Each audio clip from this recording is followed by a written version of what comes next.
How's it going, Yankee fans? Welcome back to Fireside Yankees with Alex and Ryan. So, offseason is well underway. Free agency is also underway. Now, Juan Soto this week. A lot of people meeting with him. Yankees, Mets, all sorts of teams in California trying to figure out what his price tag is going to look like. And to be quite honest with you, until we figure out who ends up with Juan Soto and who wins that sweepstakes, the free agency market's going to be a little bit slower. I think it's in the best interest of everybody to see, okay, all these players are out. If the Yankees end up missing out on Soto, they're going to have a ton of money to spend. The markets will go up. Prices will probably increase. It's in most players' best interest to wait and see what happens there.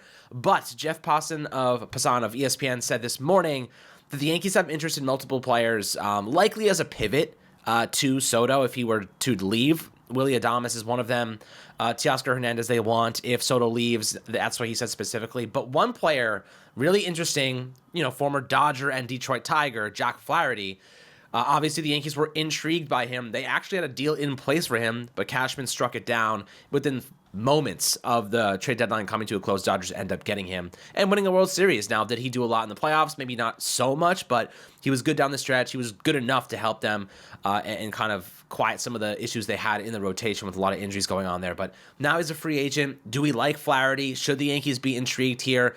There are some injury concerns. His strikeouts were back up this season, which was very good to see. He'd never been like a upper echelon velocity guy. I think his fastball was about 93.3 on average. But, this is a pitcher with, doesn't walk many batters right now. He had a really good walk rate this past season, one of the best in his career. He is a solid player. Like, do the Yankees want a guy like this? He could be someone that tosses 150 innings for you. But he has a lot of history with injuries, and that does concern me. It's not my favorite option, to be quite honest with you, Ryan. I'd rather, and I know he's a little bit younger than Blake Snell, but I think I'd rather just spend a little bit extra on Blake Snell than go with the Jack Flaherty. I want to get your take on Flaherty, what you think of him, if the Yankees should be interested here, and is there any other direction you would go? You could get creative, trading somebody from our current rotation to maybe address some infield spots and, find ways to allocate resources in other kind of scenarios, but starting with Flaherty, how do you feel about him? So Jack Flaherty had a really strong year this past season. I don't want to doubt that or downplay that. He made 28 starts, 3.17 ERA. He struck out 29.9% of batters faced. It's 194 strikeouts, just short of the 200 strikeout threshold. Had a very up and down postseason. He pitched really well in game 1. The Yankees beat the crap out of him in game 5. Similar story with the NLCS. Pitched really well in game 1. The Mets absolutely obliterated him in game 5. I don't think that is a reflection of the type of pitcher he is, but there was, I think, a regression in pitch quality and stuff as the season went on, which I think had to do with something with mechanics. Andrew Friedman talked about that before the postseason. So, I think there is some concern with injury, the chronic back issues, right? That became a source of concern for the Yankees at the deadline, who were supposed to trade for him, but that fell through because of that. Of those medicals, they did not love what they saw in that back. Maybe it didn't flare up this year, but perhaps it flares up next year. Flaherty's not a 1-year guy. He's not a 2-year guy. He's not even a 3-year guy. He's entering his age 29 season. I guarantee he's going to get a 5-year deal, right? Like I can guarantee at least 5 years, maybe 4 years if we're being really conservative here. But I don't know if the Yankees are in the market of making a 5-year or 6-year commitment to a pitcher. Maybe they're in the market of making a 4-year commitment. But if they don't sign Juan Soto, maybe that's a little more appealing. But if you're going to go 5-year, 6-year commitment, I'd shop at the top of the market. I'd go after a Blake Snell, someone who I think is a Cy Young contender, someone who I think has the pedigree and has the stuff and has the resume to say, yeah, this guy can go toe-to-toe with any pitcher in the league.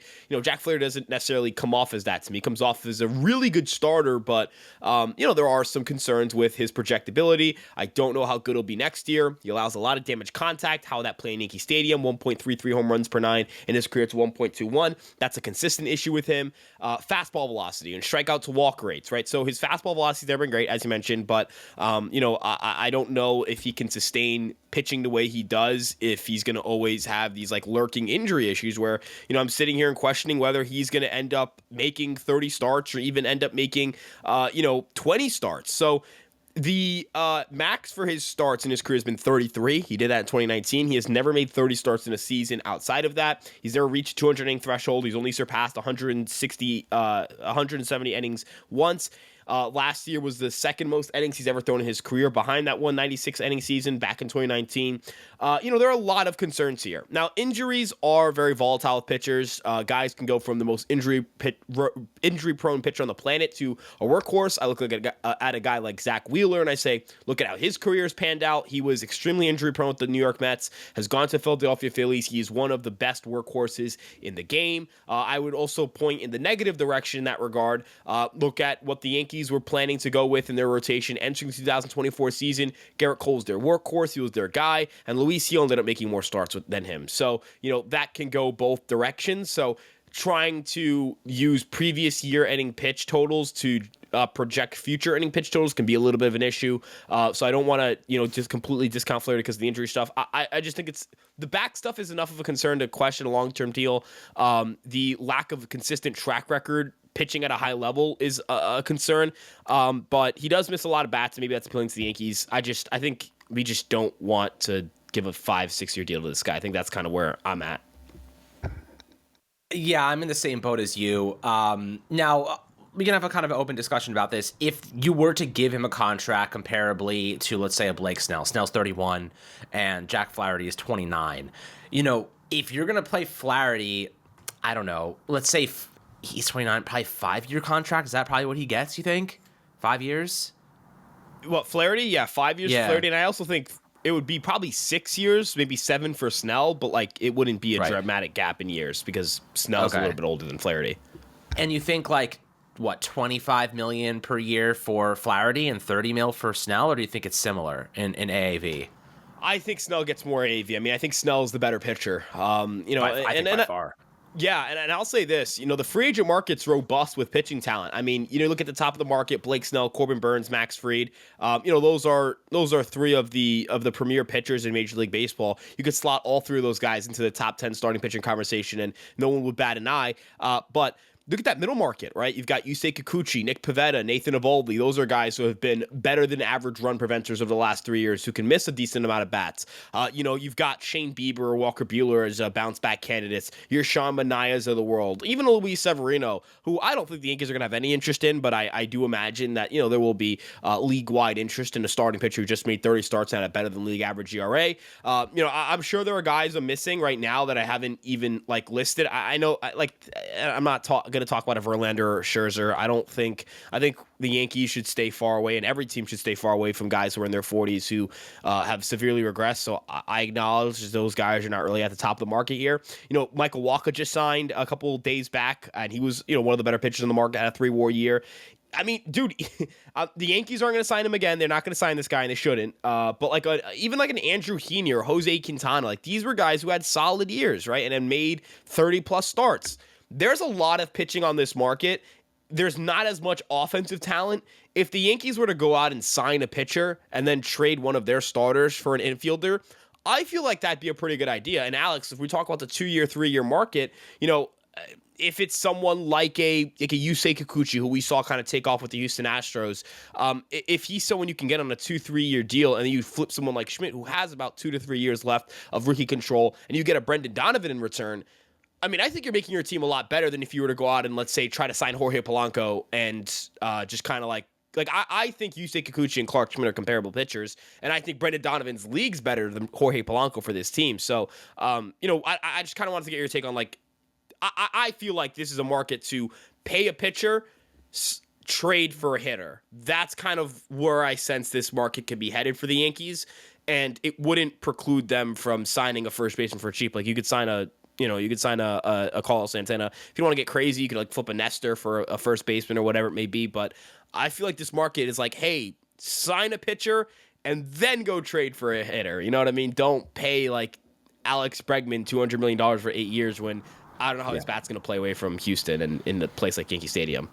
Yeah, I agree. I mean, listen, because this pitching market is so strong, you may get more favorable contracts. If it was Snell, Fried, Burns, that's it, you're probably looking at massive bidding wars like we saw last year in some ways. And, I do think that if you're the Yankees, the rotation wasn't good enough this past season. We can acknowledge that, they have 5 starters, but some of them are not good starters. Like Rodon was bad last year. Marcus Stroman was bad last year. Nestor Cortez for half of the first season was bad. He picked it up right at the end there and kind of saved his ERA a bit. But he pitched a lot of innings, and you need guys like that who can do that sort of thing. And then Luis Gil, volatile. Like he was very, very good considering the projections and the expectations, but can we trust him? I'm not necessarily sure. So Ryan, let me ask you a question about maybe getting creative with how the Yankees go about this. If they were to trade Luis Gil and let's say Stroman, because you want to get rid of that $18.5 million you owe Stroman next year. So you get rid of Stroman and you trade Luis Gil as like a key component of that deal, maybe to get like, I don't know, like a Josh Naylor or something like that, like a first baseman. I'm just throwing names out there. You can kind of, respond with that. But then you add, the only problem is like I don't really want 3 lefties in our rotation. I'm talking like Blake Snell specifically. I think Blake Snell in the Bronx would be freaking amazing. I think Blake Snell as our number 2 would be absolutely elite, and Rodon going into a number 3 role would protect him from being Rodon lately, just being inconsistent. I think we can live with him being a number 3, but him being a number 2 in the World Series, you're staring down the barrel of can you score enough runs to compensate for him struggling? And he's going to struggle at some point. So, is this a world where you could see like the Yankees trading a Nestor to get rid of a Stroman or trading a Luis Gil to get rid of a Stroman and then using that money or a large portion of it to sign a Blake Snell who is going to bring you elite swing and miss stuff, elite strikeout rates, elite production. I mean, I know he only pitched 104, 108 innings this past season because he was injured to start the year. But I think it's kind of an anomaly in a larger sample over the last couple seasons. He's a very, very good pitcher. Is there someone that you prefer? Like, if you were going to trade one of our rotation guys, maybe a pair to get rid of Stroman, is there a pitcher that you'd prefer the Yankees go after? So, first and foremost, if I'm going to trade, like the way I look at the trading the starter strategy, Heel and Schmidt, I want a controllable bat. So like Naylor, I like his bat, but he's a 1-year guy. I want a controllable bat. I want at least 2 years of control. Nestor, you flip him for one for one for a bat, 1-year guy. Like that's fine with me. I like the idea of maybe like, could you move a Stroman and try to free up money there? We'll see how that works. But I think that interest in Stroman will be very low because of the price tag and the declining stuff. Who knows? But if there's a pitcher that I would look at, I am kind of so if Nick Pivetta didn't have a qualifying offer attached to him, I think I'd be like screaming to the rooftops like, hey, this is a guy who's got like, upper echelon stuff. This is the dude who could miss a ton of bats. Like this is the kind of guy that maybe away from a ballpark like Fenway could end up having a big year. But I think I've nicely settled into someone like Yusei Kikuchi. Now Yusei Kikuchi, we're familiar with him. We faced him in the AL East numerous times. He made an adjustment with the Houston Astros where he started just throwing the crap out of his sliders, started throwing way more sliders, evened out his fastball slider usage. Those were his 2 pitches, kind of like a Carlos Rodon, where we kind of always, when he first came here, he was a fastball slider guy. He does have a curveball, does have a changeup. He can miss bats at both those pitches. Those are situational offerings. They're not key offerings in his arsenal anymore. And he was awesome. He punched a bunch of tickets. There's no qualifying offer attached. He's 33 years old, which to some people would be, oh, I don't want to sign a guy like that. He's going to turn 34 in June. Well, that actually helps the Yankees here because that means he's not going to get some 4 or 5 year deal. On a 2 to 3 year deal, maybe that third year is an option year. I think this could be a very beneficial signing for the Yankees. This is a guy who misses a lot of bats, has power stuff, has a power fastball, projects very well for the 2025 season. Is the kind of guy that I think would benefit in a pitching development situation like the Yankees. We saw what he did with just half a season in Houston, no offseason in Houston, immediately going over there and immediately making a switch and having something click for him. I think that's something that could happen in New York, and it'll be a 2-3 year deal most likely. Again, no qualifying offer attached, no draft picks lost. None of that stuff. I think he makes a lot of sense for the Yankees. I know people are going to say his ERA is 4.05. He went 9-10. Like, this, that. Like, what are you talking about? You want to get rid of one of our starters to bring him in? Previous season ERA is not as sticky in terms of like how it projects for the following season as underlying metrics is stuff plus is strikeout to walk rate. If you want to find the most predictive metric for pitcher success, it is strikeout to walk rate. Yusei Kikuchi had by far the best strikeout to walk rate of his career this year after having by far the best strikeout to walk rate of his career last year. Over the last 2 years, he has a 3.96 ERA, which is solid. It's not great, but it's solid. He's struck out 26.9% of batters faced. Like, Bring me that. I want a pitcher who's only improving in the strikeout to walk department. The Yankees, if we're talking about what the rotation needs, it's more swing and miss. It's not a guy who gets ground balls. It's not a guy who's got a 92-mile-an-hour sinker. I need a guy like Kikuchi where he can throw 95, 96, throws absolute gas, misses a ton of bats, and it makes you feel comfortable if you move the guy like Nestor for a one-year guy, maybe someone like a Lamont Wade Jr. I know the San Francisco Giants don't really have a great rotation situation. I know Lamont Wade Jr. is someone who has a high OBP, left-handed, first baseman, could help the Yankees a little bit. I think that's an exchange that makes a lot of sense. I think your rotation gets better. You're replacing Nestor with another lefty. You just throw straight gas if you're going to project performance for next year. I don't know how you could tell me Nestor Cortez on paper is supposed to have a better year than a guy like Yusei Kikuchi in 2025. It's a little more expensive, sure, but you're saving money on not signing a starting pitcher, not signing an infielder. And I actually think the Yankees could maybe, if you want to get a little creative here, maybe make it a bigger deal with the Giants. Go, hey, you want two starting pitchers, Stroman and Cortez. Stroman would probably pitch well in San Francisco. He's been open about wanting to pitch in San Francisco before while he was a free agent and while he was, I'm pretty sure he was talking about that while he was at the Cubs. So, that I think would be an amiable situation for both parties. Maybe the Yankees take on a contract. Taylor Rogers of the Giants, they had put him on waivers during the season. He made $11 million. He'll make $11 million this year. Left-hand reliever. I think he had a sub-3 ERA. That would address a bullpen problem for the Yankees. You can really get creative here because you have starters. You have pitching, and everyone needs pitching. Everyone needs cost-controlled pitching. The Giants would pay $22 million to get two starting pitchers in Stroman and Cortez. I think that's a pretty good deal for them, and they'd send over like $11 million in reliever money that they try to get rid of. I don't know. That's an idea. Stroman, Cortez to Giants, Wade, and Rogers to the Yankees. That's just kind of pulling it out of my ass here. Well, we liked a little bit of creativity. Obviously, the Yankees are going to have to get creative, especially if they miss out on Soto. But assuming they do get Soto, you now have the ability to say, okay, you know what? Let's play the simple game. Go get a Christian Walker. Retain what you have in the starting rotation. If you need something, you trade out of your resources at next year's deadline. But with that being said, if you don't get Soto, even if you do get Soto, you could get creative. You could go for a cheaper alternative at first base. You could trade out of your starting rotation and try to add another piece, whether it's using money or prospect capital. At this point, Ryan, I feel as though Spencer Jones may be more of a trade piece than an actual piece we use down the road. We'll see how that kind of develops, because with Jason Dominguez obviously being a part of the outfield next year, being a key component, where does Spencer Jones really fit into the equation if they bring Soto back? Probably gets traded for somebody at the end of the day. So we'll see how things kind of progress moving forward. But guys, always happy to hear your thoughts down below in the YouTube comment section about this pitching rotation. Do you think it's strong enough? Do you think they should go and look to grab a really good starter like a Blake Snell, or do you like Jack Flaherty? We're not the biggest fans. We're not the biggest proponents of spending money on him because the risks there.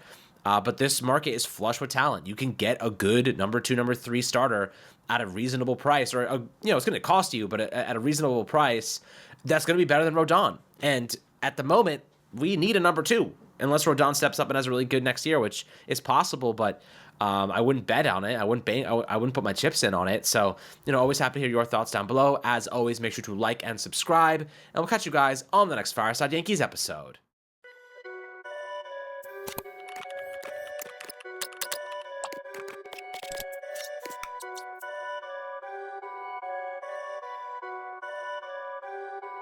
Perfect.